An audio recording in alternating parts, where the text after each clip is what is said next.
আসসালামু আলাইকুম। আমার একটা কোয়েশ্চেন আছে। সেই কোয়েশ্চেনটা হচ্ছে বাংলাদেশের পেস বোলারদেরকে কি ইয়র্কার করতে নিষেধ করে দেয়া হয়েছে কিনা?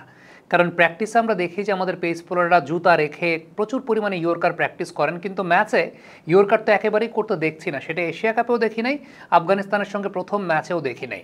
আমি ইয়র্কারের তালিকাটা আপনাদেরকে জানাবো যে আসলে কী পরিমাণে ইয়র্কার বাংলাদেশের প্লেয়াররা দিচ্ছে বা দিতে পারছে বা দিতে পারছে না। তার আগে ইয়র্কার দিতে না পারার ইম্প্যাক্টটা নিয়ে একটা আলোচনা করতে চাই।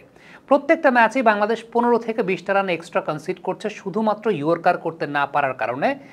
শুরু থেকে মাঝের ওভার পর্যন্ত বোলারদের যে এফোর্টটা থাকছে সেই এফোর্টটা অনেকাংশে বিলীন হয়ে যাচ্ছে শেষের 4 ওভারে এসে ইয়র্কার করতে না পারার কারণে। বিশেষ করে তাসকিন এবং তানজিম সাকিব, এই দুজন বোলারকে আমরা আসলে ইয়র্কার এক্সিকিউট করতে দেখতে পাচ্ছি না। আপনারা যদি আফগানিস্তানের সঙ্গে প্রথম টি-20 ম্যাচের পরিসংখ্যানটাই দেখেন, তাহলে শেষ 4 ওভারে বাংলাদেশ 51 রান কনসিড করেছে, 3টা উইকেট পেয়েছে। 51 রান কনসিড, 3টা উইকেট পেয়েছে। যেই 51 রানের মধ্যে মোস্তাফিজ 2 ওভারে দিয়েছেন মাত্র 15 রান, পেয়েছেন একটা উইকেট। বাকি 2 বোলার মিলে 2 ওভারে কনসিড করেছেন 36 রান, পেয়েছেন একটা উইকেট।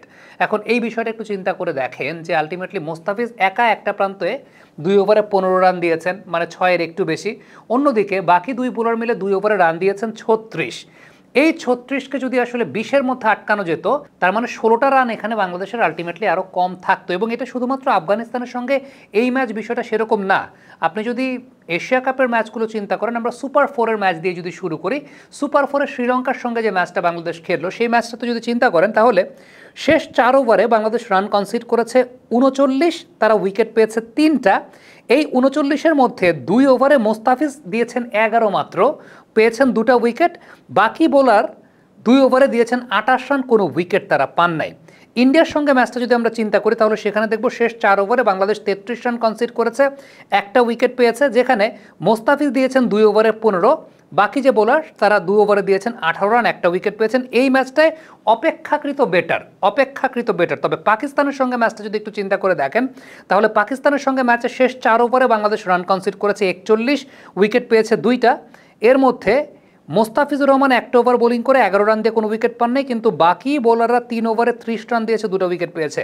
এখন ওই যে মোস্তাফিজের একটা ব্যাড ডে আসতে পারে, একটা ব্যাড ডে এসেছে, এখন ওই যে বাকি বোলাররাও তো 10 ইকোনমি রেটে তারা আলটিমেটলি সেই জায়গাটায় বোলিং করে গেছে। এবং ওই যে জায়গাটা আমার কাছে মনে হয় যে ইনিশিয়ালি বাংলাদেশ যেভাবে ম্যাচের রাশটাকে টেনে ধরেছিল এবং যে পরিমাণ উইকেট তারা ফেলে দিয়েছিল, শেষের দিকে শুধু কয়েকটা ইয়র্কার করলে পরে এমনিই ওই টিমের ভেঙে পড়ার কথা। ওয়ালটন এখন দেশের সীমানা পেরিয়ে পৌঁছে গিয়েছে 50টিরও বেশি দেশে। ওয়ালটন, ঘরে ঘরে, বিশ্বজুড়ে।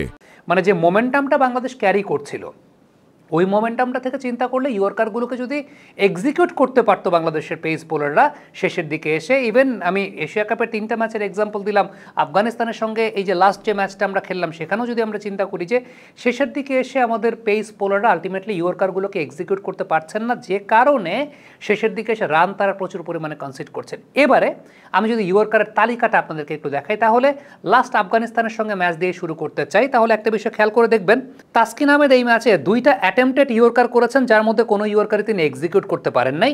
রান কনসিড করেছেন 12টা। মোস্তাফিজুর রহমান কোনো ইয়র্কারই করেন নাই, তার মানে এক্সিকিউশনের কোনো প্রয়োজনও পড়ে না। তানজিম সাকিব 2টা অ্যাটেম্পটেড ইয়র্কার করেছেন, যার মধ্যে একটাও তিনি এক্সিকিউট করতে পারেননি, রান দিয়েছেন 10।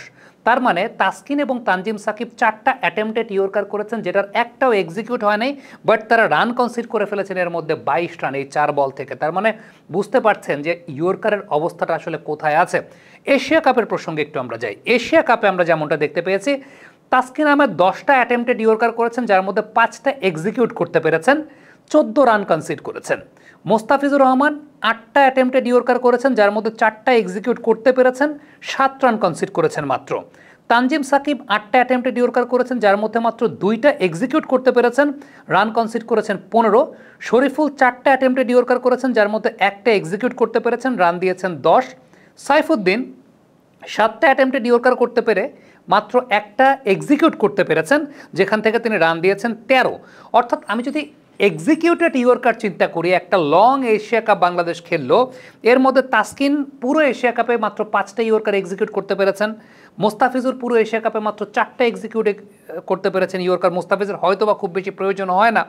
তানজিম সাকিব পুরো এশিয়া কাপে মাত্র 2টা ইয়র্কার এক্সিকিউট করতে পেরেছেন, শরীফুল পুরো এশিয়া কাপে মাত্র একটা ইয়র্কার এক্সিকিউট করতে পেরেছেন, সাইফুদ্দিন মাত্র একটা ইয়র্কার এক্সিকিউট করতে পেরেছেন। তার মানে আমরা হিসাব যেটা করলাম 5 আর 4 9 আর 2 11, 12, 13 পুরো এশিয়া কাপ মিলে বাংলাদেশের পেস ইউনিট মাত্র 13টা ইয়র্কার এক্সিকিউট করতে পেরেছে। পুরো এশিয়া কাপে বাংলাদেশের পেস ইউনিট মাত্র 13টা ইয়র্কার এক্সিকিউট করতে পেরেছে। So I think it should be taken as a very serious thing. It should be taken in a very serious note by our pace bowling coach Shane Tait. কারণটা হচ্ছে প্রশ্নটা তখন চলে আসবে যে শন টেটকে আসলে ইয়র্কার করতে নিষেধ করেছেন, তিনি কি মানা করেছেন যে না yorker is totally prohibited, you can not execute the yorkers? এই ব্যাপারটা কি সেরকম হয়েছে? ব্যাপারটা যদি সেরকম হয় then that's a different case, যে তিনি কেন ইয়র্কার এক্সিকিউট করতে মানা করেছেন। কিন্তু যদি বিষয়টা এরকম হয় যে পেস বোলাররা, আমরা যেমনটা দেখলাম যে they try to do the yorkers, they attempted yorkers, but সেখানে দেখা গেছে অর্ধেকের বেশি ইয়র্কারই তারা এক্সিকিউট করতে পারেন নাই।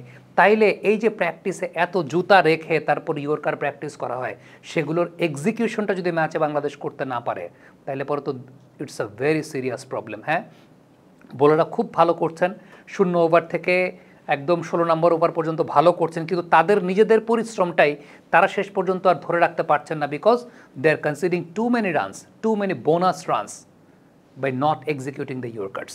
কমেন্ট বক্সে আপনাদের মন্তব্য মতামত জানতে চাই।